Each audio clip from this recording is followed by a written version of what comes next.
Okay students, तो आज आज का जो हमारा टॉपिक है वो है सोलर सिस्टम। क्या सोलर सिस्टम के बारे में आज हमने डिस्कस करना है। तो सोलर सिस्टम क्या है इसको हम देखते हैं। सोलर सिस्टम, ठीक है, सिर्फ ओनली पार्ट है यूनिवर्स का जिसे हम एक्सप्लोर कर सकते हैं। इसमें क्या है? अब सोलर सिस्टम में क्या है? एक तो ठीक है स्टार है। तो वो स्टार क्या है हमारे पास? सन। ठीक है। और दूसरी चीज हमारे पास इसके अंदर क्या है? 8 प्लैनेट्स हैं। अब वो प्लैनेट्स जो हैं वो mercury, Venus, earth, Mars, Jupiter, Saturn, Uranus and Neptune है। इसके बारे में हम डिटेल के साथ आगे प्लैनेट्स वाले टॉपिक में कर पढ़ेंगे। और कुछ लेसर बॉडीज भी हैं जैसे कि सैटेलाइट्स हो गया, एस्टेरॉइड्स हो गया, कॉमेट्स हो गया और मेटेरॉइड्स हो गया। एज ऑफ अर्थ, आपसे क्वेश्चन पूछा जाता है the age of earth. Age of earth कितनी है? एज ऑफ अर्थ है 4.6 बिलियन ईयर्स। और सोलर सिस्टम इससे भी ज्यादा पुराना है। ठीक है। तो अब वन बाय वन हम देखते हैं कि इसके अंदर क्या क्या चीजें जो हैं वो इंक्लूड है। सबसे पहले हम देख लेते हैं कि व्हाट आर एस्टेरॉइड्स। एस्टेरॉइड्स जो है ये क्या होते हैं? तो जो एस्टेरॉइड्स है ना, ठीक है, ये ज्यादातर जो एस्टेरॉइड्स है ना ये पाए जाते हैं एस्टेरॉइड बेल्ट में। ठीक है। एस्टेरॉइड बेल्ट जो है वो जाके हम प्लैनेट्स पढ़ेंगे तो उसके अंदर जो है वो आपको क्लियर हो जाएगा। एस्टेरॉइड बेल्ट, ठीक है, ये यूं है कि यहाँ पे सारा है ना, मरकरी है, फिर वीनस है, फिर अर्थ है और फिर मार्स है। ठीक है। फिर यहाँ पे जुपिटर है, सैटर्न है, यूरेनस है और नेपच्यून है। इनके दरमियान अब ये वाला जो बेल्ट है ना, ये वाली चीज इसको क्या कहते हैं? ये है एस्टेरॉइड बेल्ट। तो इसके अंदर जो है वो एस्टेरॉइड्स पाए जाते हैं बिटवीन मार्स एंड जुपिटर। ठीक है, ये मार्स है और ये जुपिटर है। एस्टेरॉइड्स जो है ना ये स्मॉल रॉकी ऑब्जेक्ट्स हैं। ठीक है, क्या है ये? स्मॉल पीसेस ऑफ रॉक है जो कि किसके गिर्द घूम रहे हैं? सन के अराउंड घूम रहे हैं। और between the orbits of Mars and Jupiter. ठीक है, इसलिए मैंने आपको इस तरह बता दिया कि मार्स और जुपिटर के दरमियान। और ये स्मॉल पीसेस ऑफ रॉक है जो कि सूरज के गिर्द घूम रहे हैं। रॉकी बॉडीज हैं ये ऑफ आवर सोलर सिस्टम। और इसके बाद जो है इसमें जो हमारे पास पहला एस्टेरॉयड डिस्कवर हुआ था ना, फर्स्ट एस्टेरॉयड डिस्कवर्ड, वो कौन सा था? फर्स्ट एस्टेरॉयड जो हमारे पास डिस्कवर्ड हुआ था वो उसका नाम था सीरिस। ठीक है, सीरिस, CERES। अब हम इन्हें प्लैनेट्स क्यों नहीं कहते हैं? एस्टेरॉइड्स को हम प्लैनेट्स क्यों नहीं कहते हैं? क्योंकि इनकी जो शक्लें हैं ना वो सफेरिकल नहीं होती। ठीक है, नॉट सफेरिकल।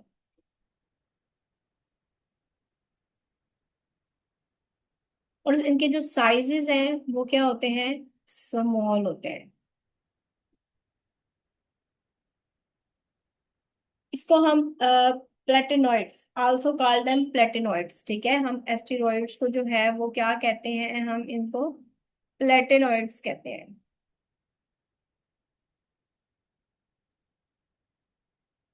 प्लेटेनॉइड्स किसे कहते हैं? That are revolving around the planets. ये that are revolving around planets.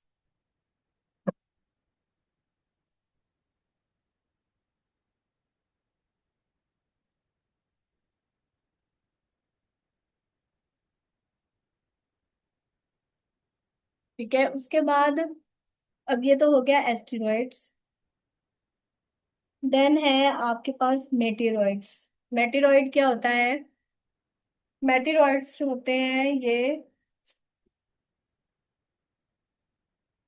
किसी भी सितारे के गिर्द घूम सकते हैं। ठीक है, ये भी स्मॉल रॉकी और मेटालिक बॉडी है हमारे आउटर स्पेस के अंदर। मेटेरॉइड्स को कहा जाता है शहाबे साकिब।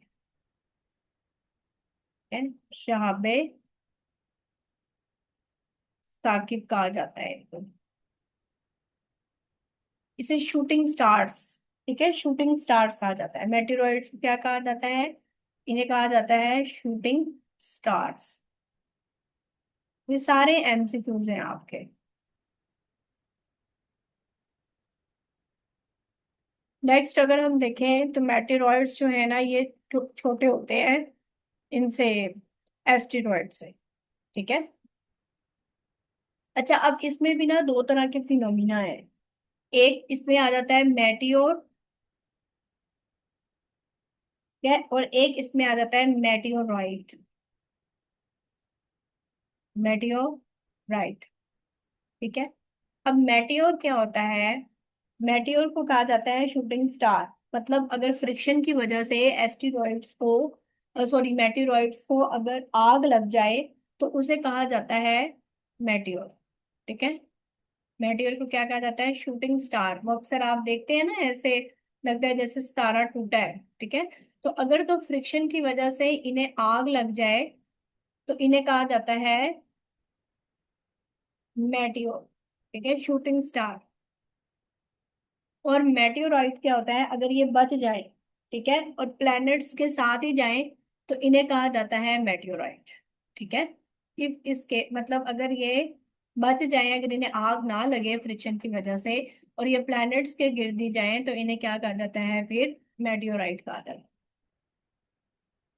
नेक्स्ट हमारे पास है कॉमेट।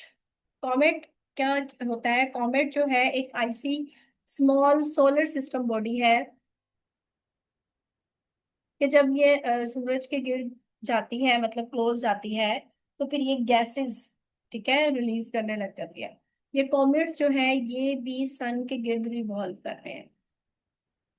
ठीक है। अब इनके अंदर ये देखिए इस तरह की इनकी स्ट्रक्चर होती है, इस तरह की। ठीक है।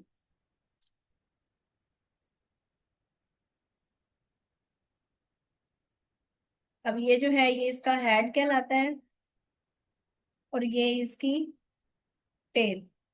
ठीक है। ये भी सूरज के गिर्द चक्कर लगाते हैं, which consist of ice, gas and dust. ठीक है। क्या किस किस में ये clouds of dust and gas are called comets. ठीक है, क्लाउड्स ही होते हैं ये डस्ट और गैस के। Consist of ice, dust and gas. Okay. Okay, ये तो हो गया ये। अच्छा, उसके बाद ना ये जो कहता था फर्स्ट जो हेले कॉमेट था वो देखा गया था, ये एडमंड हेले था। ये भी लिख लें, इसने डिस्कवर किया था फर्स्ट कॉमेट, एडमंड एडमंड हेले। ठीक है। इसने सबसे पहला हेले कॉमेट जो है वो डिस्कवर किया था। हेले कॉमेट सीन इन 1996। ठीक है, सॉरी 1996 नहीं है, ये है 1986। 1986 में इसने जो है वो इसको डिस्कवर किया था कि ये देखा गया था। ठीक है। अब देन वी कैन सी, अब हम इसको कब देख सकेंगे? ड्यूरिंग 2061 या फिर 2062 में। ओके। तब तक पता नहीं जिंदा भी होंगे या नहीं। ओके, उसके बाद हमारे पास एक टर्म और आ जाती है, वो होती है कॉन्स्टिलेशंस। ठीक है, कॉन्स्टिलेशंस किसे कहते हैं? कॉन्स्टिलेशंस कहते हैं सितारों के झुरमट को। ठीक है, कॉन्स्टिलेशंस कहते हैं सितारों के झुरमट को। ठीक है, ग्रुप ऑफ स्टार्स को क्या कहते हैं? कॉन्स्टिलेशंस कहते हैं। टोटल कॉन्स्टिलेशंस जो हैं अर्थ के अंदर वो कितने हैं? 88। ठीक है, टोटल कॉन्स्टिलेशंस इन अर्थ, तो वो कितने हैं? वो हैं 88 है। लार्जेस्ट कॉन्स्टिलेशन का नाम क्या है? लार्जेस्ट जो कॉन्स्टिलेशन है उसका नाम है हाइड्रा। ठीक है, लार्जेस्ट कॉन्स्टिलेशन का नाम हाइड्रा।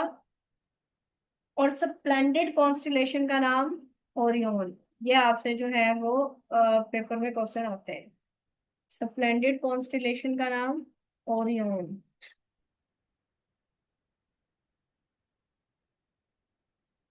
ठीक है। अब उसके बाद अगर हम सन को देखते हैं तो जो सन है हमारा, sun is the largest and the heaviest body in the entire system and this allow it to have gravitational force. मतलब इसके दरमियान ऐसी गिर्द क्या है, ग्रेविटेशनल फोर्स है जिसकी वजह से जो ऑब्जेक्ट्स हैं वो इसके गिर्द क्या कर रहे हैं, घूम रहे हैं। अब सन क्या है, एक स्टार है। ठीक है, और मोस्टली स्टार क्या होते हैं, स्टेशनरी होते हैं। साइंटिस्ट ये एस्टिमेट करते हैं कि इसकी एज कितनी है, 4.5 बिलियन ईयर्स। ठीक है, कितनी एज है इस सन की, 4.5 बिलियन ईयर्स। और ये इंटायर सोलर सिस्टम का कितने परसेंट मैस है, ये भी पेपर में क्वेश्चन पूछा गया है कि ये जो मैस है सूरज का वो हमारे सोलर सिस्टम का कितने परसेंट है। तो ये हमारे सोलर सिस्टम का 99.86% है। ठीक है, 99.86% है। तो मतलब जो सूरज का मैस है वो हमारे इंटायर सोलर सिस्टम का कितने परसेंट है, 99.86%। और ये बड़ा इंपॉर्टेंट एमसीक्यू है। और अर्थ और सन के दरमियान कितना डिस्टेंस है, ये हमने कल के लेक्चर में पढ़ा था। The distance between the earth and the sun कितना है, 150 मिलियन किलोमीटर। ठीक है, 150 मिलियन किलोमीटर इनका जो है वो डिस्टेंस है। और जो सूरज है, the sun has a 27 days solar rotation period है। और उसकी रेवोल्यूशन स्पीड कितनी है, 18 किलोमीटर पर सेकेंड। ओके। और गैलेक्सी के गिर्द एक चक्कर लगाने में कितना टाइम लगाता है सूरज, ये भी कल के लेक्चर में हमने पढ़ा था, 225 मिलियन ईयर्स। मैंने आपको पढ़ाया था 230 मिलियन ईयर्स। तो इन, ठीक है, कहीं पे ये ना फिगर्स जो है वो चेंज हो जाते हैं, एक से दूसरी बुक में ये चेंज होते रहते हैं, तो आपने दोनों फिगर्स को ना जहन में रखना है। अब इसके अंदर, सन के अंदर जो ज्यादा कौन से रिएक्शन हो रहे हैं, तो सन के अंदर ज्यादातर कौन से रिएक्शन हो रहे हैं, न्यूक्लियर फ्यूजन। ठीक है, सबसे ज्यादा सन के अंदर कौन से रिएक्शन हो रहे हैं, न्यूक्लियर फ्यूजन। ठीक है। ये जो टाइड्स क्रिएट होती हैं ओशन के अंदर, तो ये भी किसकी वजह से होती है, जो सन और मून की ग्रेविटेशनल अट्रैक्शन होती है ना, उसकी वजह से ये टाइड्स क्रिएट होती हैं। 1687 में सर आइजक न्यूटन थे, उन्होंने एक्सप्लेन किया था कि ये जो ओशन टाइड्स हैं ये किसकी वजह से हैं, from the gravitation attraction of the sun and the moon. ठीक है। सन को क्या कहा जाता है, सन को कहा जाता है एज अ येलो डवार्फ। ये भी आपने याद रखना है, ये भी एमसीक्यू है। Sun is classified as yellow dwarf. ठीक है, न्यूक्लियर फ्यूजन सबसे ज्यादा इसके अंदर हो रहे हैं। और इसके अंदर जो मेनली पाए जाते हैं वो क्या पाए जा रहे हैं, हाइड्रोजन एंड हीलियम। ठीक है, किस रेशो में, 3:1। 3:1 इनकी रेशो है। हाइड्रोजन जो है ना वो मेनली पाया जाता है 74%। और हीलियम पाया जा रहा है 24%। ठीक है, और 2% जो है वो इसके अंदर अदर मैटर होता है। ये फिगर चेंज भी हो सकते हैं, अगर आप गूगल वगैरह पे चेक करें ना तो ये परसेंटेज चेंज हो सकती है। लेकिन आपने इतना याद रखना है कि हाइड्रोजन कितने परसेंट पाया जा रहा है, 74%, और हीलियम 24%। गूगल अक्सर आपको कहेगा कि हाइड्रोजन जो है वो 90% पाया जा रहा है, और हीलियम जो है ये 8% पाया जा रहा है। इस तरह भी बात को मतलब कह सकता है। ठीक है, तो इससे नहीं आपको बड़े परेशान होना, ये फिगर्स थोड़े बहुत चेंज होते रहते हैं। नेक्स्ट आपके पास सन के बारे में है। ठीक है, वही बात आ गई आपके पास, ये देखें गूगल वाली वैल्यू इसके अंदर है। अब हम थोड़ा सा स्ट्रक्चर ऑफ द सन को देख लेते हैं। स्ट्रक्चर ऑफ सन जो है हमारे पास,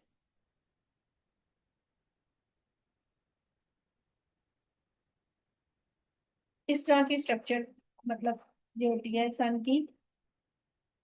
ये सबसे पहले ये जो दरमियान वाला हिस्सा है ना इसका, सन का ये जो दरमियान वाला हिस्सा है इसे कहा जाता है कोर। ठीक है, इसे क्या कहा जाता है, इसे कोर कहा जाता है। और टेम्परेचर जो है ना कोर के अंदर वो हाई होता है, क्या ट्रिमेंडसली हाई होता है इसके अंदर। ज्यादा से ज्यादा कहते हैं कि 15 मिलियन डिग्री सेंटीग्रेड इसके अंदर जो है वो टेम्परेचर होता है कोर के अंदर, 15 मिलियन डिग्री सेंटीग्रेड। और इस टेम्परेचर के ऊपर यहाँ पे न्यूक्लियर फ्यूजन रिएक्शन हो रहे होते हैं कोर के अंदर। फिर उसके बाद फोटोस्फेयर आ जाती है। फोटोस्फेयर को क्या कहा जाता है, ये वाला जो इसका हिस्सा है, ठीक है, ये वाला ये क्या है आपके पास, फोटोस्फेयर है। फोटोस्फेयर को कहा जाता है lower atmosphere of the sun, ठीक है। और इसकी कितनी थिकनेस है, 500 माइल्स जो है वो इसकी थिकनेस है। और इस पे यहाँ पे कितना टेम्परेचर होता है, इस पे इधर टेम्परेचर होता है 5500 सेंटीग्रेड। ओके। फिर अगली लेयर है इसकी क्रोमोस्फेयर, ठीक है। क्रोमोस्फेयर जो है ये वाली इसकी लेयर है क्रोमोस्फेयर, ये रेडिश लेयर कहा जाता है इसको, ठीक है। क्रोमोस्फेयर को क्या कहा जाता है, reddish layer, reddish layer of the sun, ठीक है। फोटोस्फेयर के बाहर है ये। और यहाँ पे कितना टेम्परेचर हो सकता है, यहाँ पे 600 डिग्री सेंटीग्रेड से लेकर 50,000 डिग्री सेंटीग्रेड तक टेम्परेचर होता है। और फिर जो लास्ट वाली इसकी लेयर है, ये वाली जो लेयर है इस ये वाली है कोरोना, ठीक है। ये जो लास्ट वाली लेयर है ना, ये है कोरोना, ये भी आपने याद रखना है। Outer layer of the sun, ठीक है, ये क्या है, आउटर लेयर ऑफ सन, इसको कोरोना कहा जाता है। और यहाँ पे जो है वो 1 मिलियन सेंटीग्रेड जो है वो टेम्परेचर होता है। कितना टेम्परेचर होता है, 1 मिलियन डिग्री सेंटीग्रेड। तो सबसे ज्यादा जो है वो कोर के अंदर जो है वो टेम्परेचर होता है। ये इसका कन्वेक्शन जोन कहलाता है, ये इसका रेडिएशन जोन कहलाता है, ठीक है। तो ये जो है वो स्ट्रक्चर थी सन की। उसके बाद अब हमारे पास आते हैं इसके,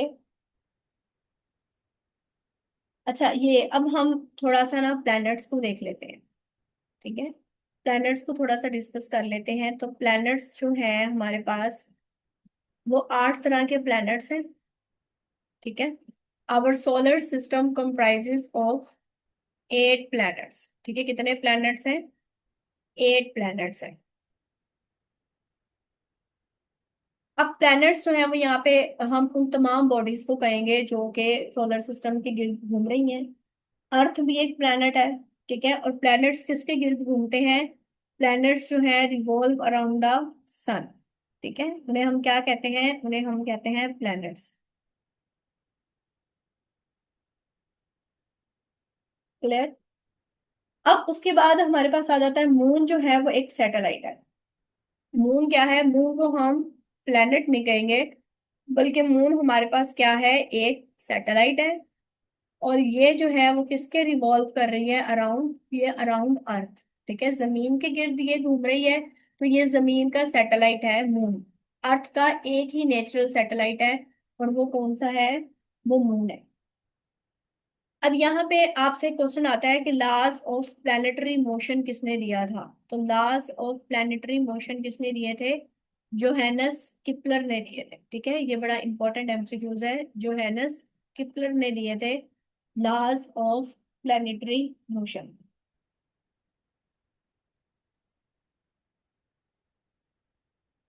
ये भी बड़ा इंपॉर्टेंट एमसीक्यूज है कि phases of the moon occur because क्यों we can see only that part of the moon which reflect light towards us, ठीक है।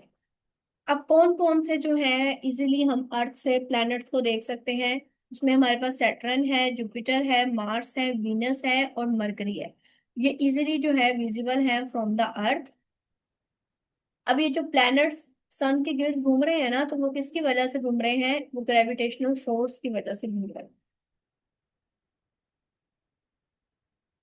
ओके, ये देखें, ये हमारे पास ये वाले प्लैनेट्स हैं, इनको थोड़ा सा ये, ठीक है।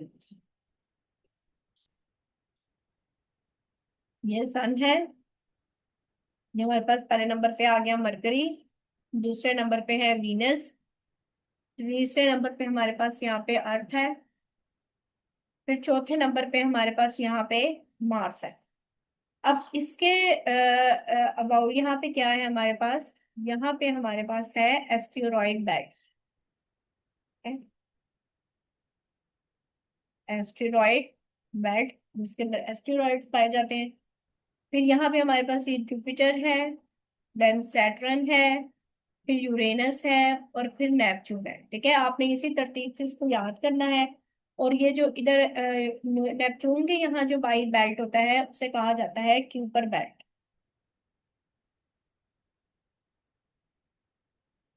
ठीक है, अब ये जो हमारे पास पहले चार प्लैनेट्स है ना, इन्हें हम कहते हैं ये वाले। ठीक है, मरकरी, वीनस, अर्थ और मार्स। ये जो चार प्लैनेट्स हैं इन्हें कहा जाता है इनर प्लैनेट्स। ठीक है, ये कौन से प्लैनेट्स हैं?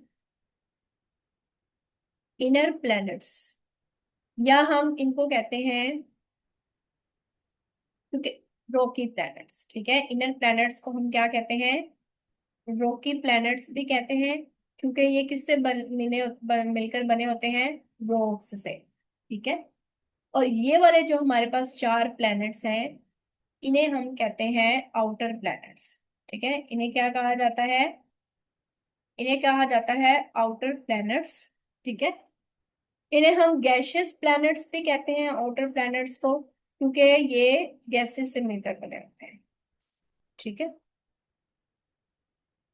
अब ये जो हमारे पास ये इनर प्लैनेट्स हैं जिन्हें हम रॉकी प्लैनेट्स कह रहे हैं, तो हम इन्हें टेरेस्ट्रियल प्लैनेट्स भी कहते हैं। ठीक है, टेरेस्ट्रियल प्लैनेट्स। और ये जो हमारे पास आउटर प्लैनेट्स हैं जिन्हें हम गैशियस प्लैनेट्स बोल रहे हैं, तो इन्हें हम जोवियन प्लैनेट्स भी कहते हैं। ठीक है? Jovian planets.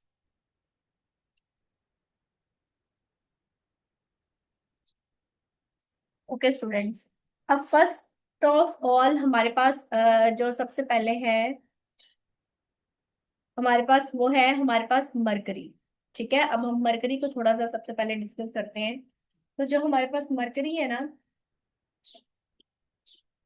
मरकरी जो है वो स्मॉलेस्ट प्लैनेट है। ठीक है, मरकरी हमारे पास क्या है? सबसे, मरकरी हमारे पास सबसे स्मॉलेस्ट प्लैनेट है।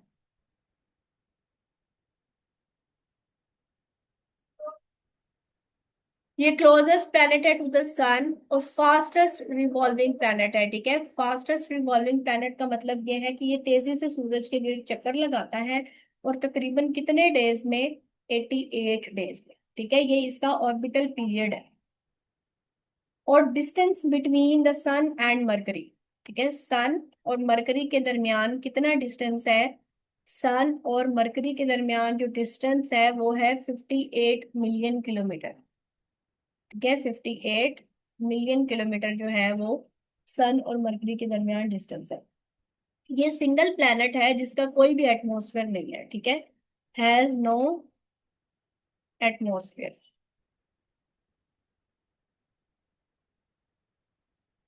क्योंकि ये सूरज के करीब है ना, तो सूरज की शुआएं जो हैं वो इसकी गैसेस को क्या कर देती हैं? आयनाइज कर देती हैं। इसलिए इसका कोई भी एटमॉस्फेयर नहीं है। अब मरकरी हैज नो सैटेलाइट। ठीक है, मरकरी का कोई भी सैटेलाइट नहीं है, मतलब नो मून, मतलब कोई भी सैटेलाइट इसका नहीं है। इसके अलावा ये डेड प्लैनेट है। ठीक है, लाइटेस्ट प्लैनेट है। ये सारे एमसीक्यूज आप लोगों से पेपर में पूछे जाएंगे। और ये सेकंड हॉटेस्ट प्लैनेट है। ठीक है, क्या है ये? सेकंड हॉटेस्ट प्लैनेट है। जो सबसे हॉटेस्ट है ना वो वीनस है। ठीक है, 450 डिग्री सेंटीग्रेड इसका मतलब टेम्परेचर है। उसके बाद हम जरा वीनस को देख लेते हैं। हमारे पास जो वीनस है ना, वीनस का क्या है? वीनस को क्या कहते हैं हम? Brightest, hottest and slowest rotating planet. ठीक है, ब्राइटेस्ट भी है, हॉटेस्ट भी है, स्लोएस्ट रोटेटिंग प्लैनेट है। हॉटेस्ट प्लैनेट, इसका जो टेम्परेचर है वो 460 to 480 डिग्री सेंटीग्रेड है। ठीक है, ब्राइटेस्ट प्लैनेट है। इसको हम जो है वो इवनिंग स्टार और मॉर्निंग स्टार भी कहते हैं। पेपर में क्वेश्चन आता है कि मॉर्निंग स्टार या इवनिंग स्टार किसको कहते हैं, तो वो हम वीनस को कहते हैं, मॉर्निंग स्टार और इवनिंग स्टार। अच्छा, अब सन और मून के अलावा वो बॉडी जिसे हम अपनी आम आंख से देख सकते हैं, वो क्या है, वो वीनस है। ठीक है, इसको इवनिंग स्टार भी कहते हैं, ये आपके पास आ गया। ठीक है, उसके पास लॉन्गेस्ट रोटेशन टाइम पीरियड है इसका 243 अर्थ डेज, और इसकी जो रोटेशन है वो ईस्ट टू वेस्ट है। ठीक है, अब जितने भी प्लैनेट्स हैं ना, ठीक है, उनकी जो रोटेशन है वो वेस्ट टू ईस्ट है।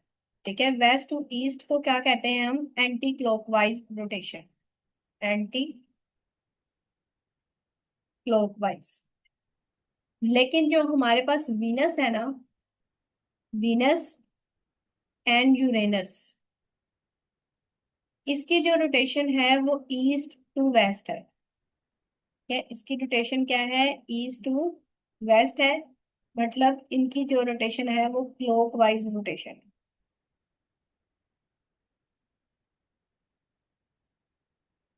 ओके,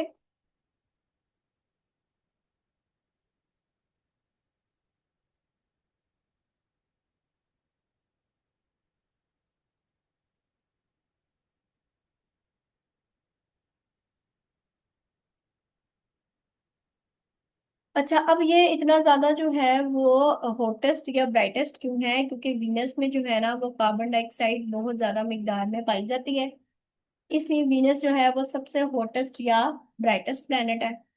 इसका भी कोई मून नहीं है, ठीक है, कोई भी सैटेलाइट इसका नहीं है। बाकी मैंने आपको इसकी रोटेशन के बारे में भी बता दिया।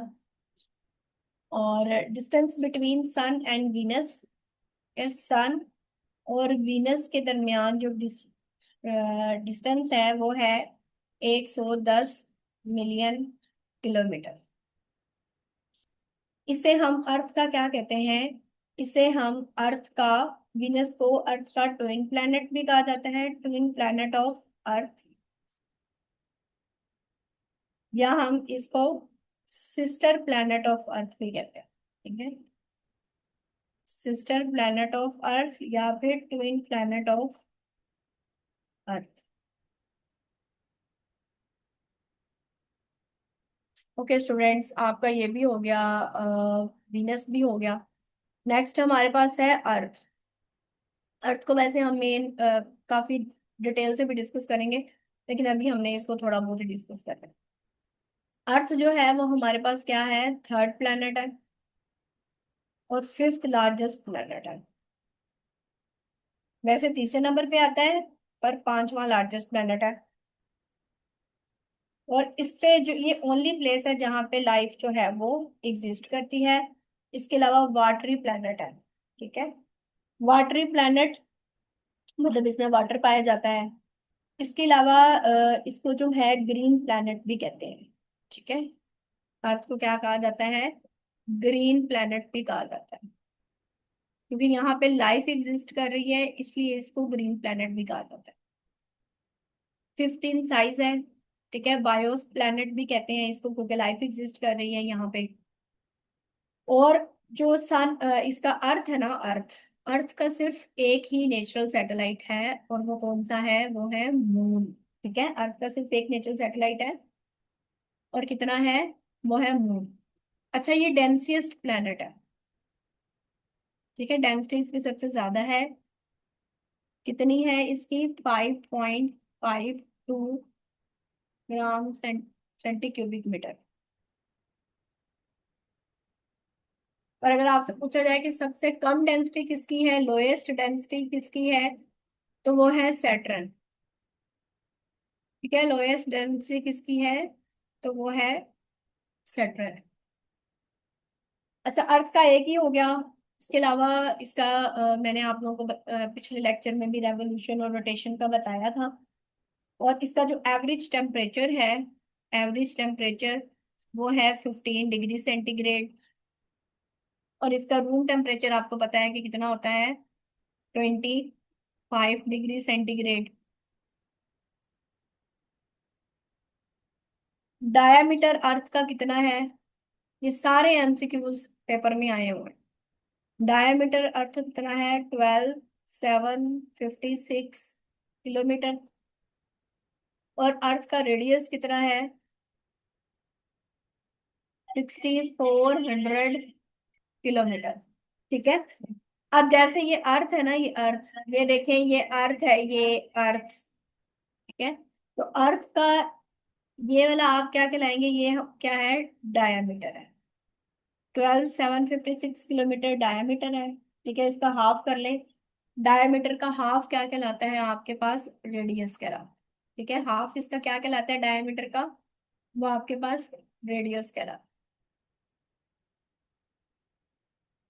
इसके अलावा अर्थ की शेप क्या है? शेप अर्थ की क्या है? जियोइड शेप है। ठीक है। ये जितने भी, और बाकी इसकी मैंने आपको रेवोल्यूशन और रोटेशन, इसके बारे में पिछले लेक्चर में भी आप लोगों को बताया था कि अर्थ जो सन के गिर्द एक चक्कर मुकम्मल करती है उसको रेवोल्यूशन कहते हैं, और अर्थ अपने एक्सिस के गिर्द जो एक चक्कर मुकम्मल करती है उसे रोटेशन कहते हैं। तो रेवोल्यूशन पीरियड कितना है इसका? 365 days, 5 hours 48 minutes and 46 seconds. और रोटेशन पीरियड इसका कितना है? रोटेशन पीरियड है इसका 23 hours 56 minutes एंड 4 सेकेंड्स।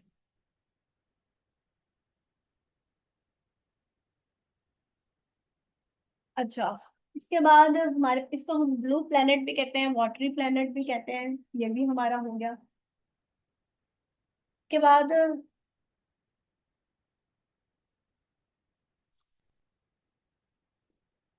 अच्छा, एक दो एमसीक्यूज आते हैं कि time to reach moonlight to earth. Time to reach moonlight to earth, कि मूनलाइट को अर्थ तक पहुंचने में कितना टाइम लगता है? 1.3 सेकेंड लगते हैं। ठीक है। और इसी तरह time to reach sunlight to earth, सूरज की रोशनी को जमीन तक पहुंचते हुए कितना टाइम लगता है? तो वो आपके पास होता है 8 minutes and 20 seconds। 8 minutes and 20 seconds। Okay. अच्छा, उसके बाद अब हम नेक्स्ट देखते हैं। नेक्स्ट हमारे पास है मार्स। अच्छा, इसको हम,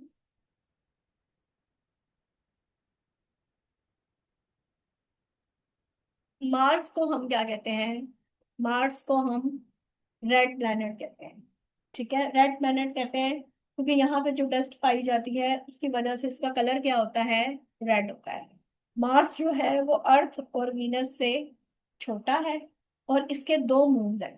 ठीक है, दो मून्स हैं, और वो दो मून्स कौन कौन से हैं? एक का नाम है फोबोस। ठीक है। और एक का नाम है डीमोस। Phobos and Deimos. और जो डीमोस है ना, ये स्मॉलेस्ट मून है of our solar system. Smallest moon of our solar system. ठीक है। इसके अलावा मार्स को जो है वो हम बैरन प्लैनेट कहते हैं। इसे हम बैरन प्लैनेट क्यों कहते हैं? क्योंकि इसमें ना मतलब गड़े पाए जाते हैं। ठीक है। सिंगल प्लैनेट है जहाँ पे हम कहते हैं कि पास्ट में जो है वो लाइफ एग्जिस्ट करती थी। इसका जो रोटेशन पीरियड है, मार्स का जो रोटेशन पीरियड है वो 24 hours 50 minutes का है। ठीक है। कितना है? 24 hours। ठीक है, मार्स का रोटेशन पीरियड कितना है? 24 hours and 50 minutes। और सन और मार्स के दरमियान कितना डिस्टेंस है? सन और मार्स के दरमियान डिस्टेंस है 140 मिलियन ईयर्स। क्या 140 मिलियन ईयर्स का इसमें आपके पास डिस्टेंस है। ओके स्टूडेंट्स, इसके बाद हमारे पास जो नेक्स्ट प्लेनेट है वो हमारे पास है जुपिटर। ठीक है, ये हमारे पास आउटर प्लैनेट्स शुरू हो गए हैं। तो जुपिटर जो है वो हमारे पास सबसे लार्जेस्ट प्लैनेट है। अगर पेपर में क्वेश्चन आ जाए the largest planet of our solar system is, तो वो आपके पास क्या होगा? उसका आंसर आपके पास होगा जुपिटर। ठीक है, largest planet of our solar system. इसे हम गैशियस प्लैनेट भी कहते हैं। ठीक है, इसे हम क्या कहते हैं? गैशियस प्लैनेट कहते हैं। हैवीएस्ट प्लैनेट है। और इसके अलावा ये हमारे पास क्या है? फास्टेस्ट रोटेटिंग प्लैनेट है। तो फास्टेस्ट रोटेटिंग प्लैनेट आपके पास कौन सा है? जुपिटर। और स्लोएस्ट रोटेटिंग प्लैनेट आपके पास क्या है? वो वीनस है। इसके सबसे ज्यादा इसमें सैटेलाइट्स है। इसमें तकरीबन 92 सैटेलाइट्स है। ठीक है, और इसका जो सबसे लार्जेस्ट मून है ना, सबसे जो लार्जेस्ट मून है उसका नेम है जैनीमीड।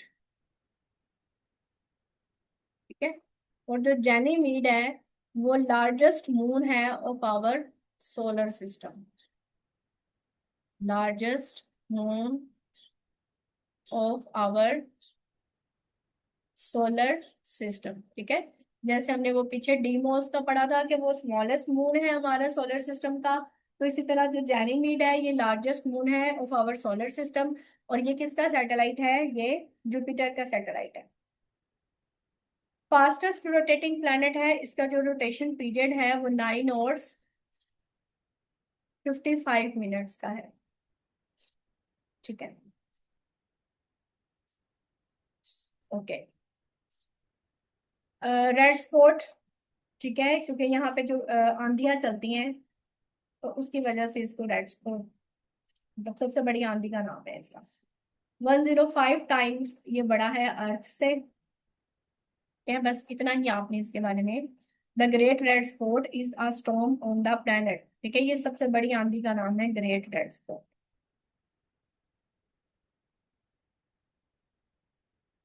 ये सारे इंपॉर्टेंट हैं, एक एक एमसीक्यूज इसका एक एक लाइन इंपॉर्टेंट है, क्योंकि इन सब में से एग्जामिनर क्वेश्चन उठाता है। और ये प्लैनेट्स और ये सोलर सिस्टम और एस्ट्रोनॉमी ये ऐसे टॉपिक्स हैं जहां से आपको क्वेश्चंस आते ही आते हैं।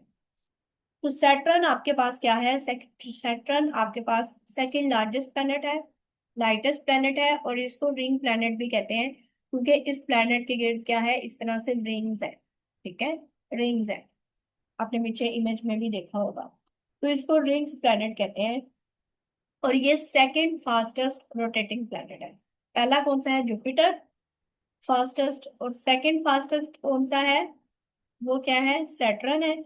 और इसका जो रोटेशन पीरियड है वो है 10 hours 15 minutes।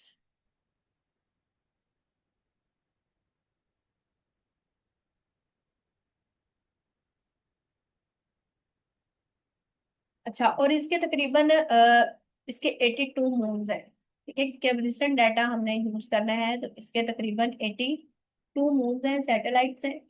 और इसका जो सबसे लार्जेस्ट मून है उसका नाम है टाइटन। अगर आपसे पूछा जाए तो क्या टाइटन जो है वो किसका मून है? तो वो सैटर्न का है। ठीक है, Titan is the only moon which has its own atmosphere. ठीक है, लार्जेस्ट ऑफ देम है टाइटन। फिर हमारे पास नेक्स्ट प्लेनेट है यूरेनस। ठीक है, यूरेनस जो है हमारे पास, इसको हम ग्रीन प्लेनेट भी कहते हैं। मैंने आपको पीछे बताया था, क्योंकि यूरेनस का जो कलर है वो क्या है? ग्रीन, इसलिए इसको ग्रीन प्लेनेट कहते हैं। और इसके कितने मून्स हैं? 27 है। और इसको ग्रीन प्लेनेट क्यों कह रहे हैं? Because of its colour. ठीक है, बिकॉज ऑफ इट्स कलर की वजह से। इसके अलावा ये भी रिंग प्लेनेट है, इसके गिर्द भी रिंग्स हैं। यहाँ पे जो है वो ज्यादातर मीथेन पाई जाती है। ठीक है? मीथेन गैस पाई जाती है। और मैंने आपको पहले पीछे बताया था कि सिर्फ दो ऐसे प्लैनेट्स हैं जिसकी रोटेशन क्या है? क्लॉकवाइज है, वीनस और यूरेनस। ठीक है, तो इसकी क्या है? क्लॉकवाइज रोटेशन है, west to east. Clockwise rotation west to east. सिर्फ वीनस और यूरेनस की है, बाकी सारे ईस्ट टू वेस्ट हैं, ठीक है, एंटी क्लॉकवाइज डायरेक्शन। और इसकी कितनी रिंग्स हैं? 13 रिंग्स हैं इसके गिर्द। फिर लास्ट नंबर पे हमारे पास आ जाता है नेपच्यून। अगर आपसे पूछा जाए कि सन से सबसे ज्यादा दूर कौन सा प्लेनेट है, ठीक है, फारदेस्ट प्लेनेट फ्रॉम द सन, तो वो कौन सा है? वो नेपच्यून है, ठीक है। ये भी रिंग प्लेनेट है।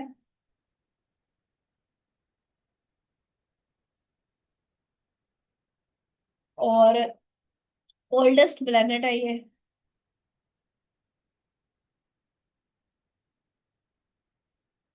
इसके गिर्द कितनी रिंग्स हैं? नेपच्यून के जो रिंग्स हैं वो है 4। और इसके सैटेलाइट्स कितने हैं, मतलब जिसे हम मून कह रहे हैं, तो इसके 14 सैटेलाइट्स हैं। जिसमें जो फेमस है उसका नाम क्या है? ट्रीटेन, ठीक है, ट्रीटेन। वैसे अगर सोलर सिस्टम की बात की जाए तो ये जो ट्रीटन है ये छठे नंबर पे आता है। अगर आपसे पेपर में आ जाए कि planets which has water vapours, तो वो नेपच्यून है, ठीक है, has water vapours. Planet which has water vapours, तो वो कौन सा है? वो नेपच्यून है।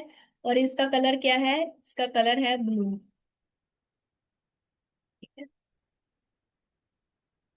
ओके स्टूडेंट्स, अब लास्ट में हमारे पास ना सिर्फ प्लूटो रह गया है। प्लूटो जो है वैसे इसको डार्केस्ट प्लेनेट या फिर इसको डवार्फ प्लेनेट कहा जाता है। इसको निकाल दिया गया था 2006 में प्लेनेट की लिस्ट में से, ठीक है, 2006 में इसको निकाल दिया गया था। अब पहले 9 प्लैनेट्स थे, जबकि 2006 में इसको प्लैनेट की लिस्ट में से निकाल दिया गया था क्योंकि ये प्लैनेट्स की डेफिनेशन पे पूरा नहीं उतरता था। तो अब हमारे पास सिर्फ 8 प्लैनेट्स हैं इंस्टेड ऑफ 9, ठीक है। इसके वैसे कितने सैटेलाइट्स थे? 5। 5, ठीक है।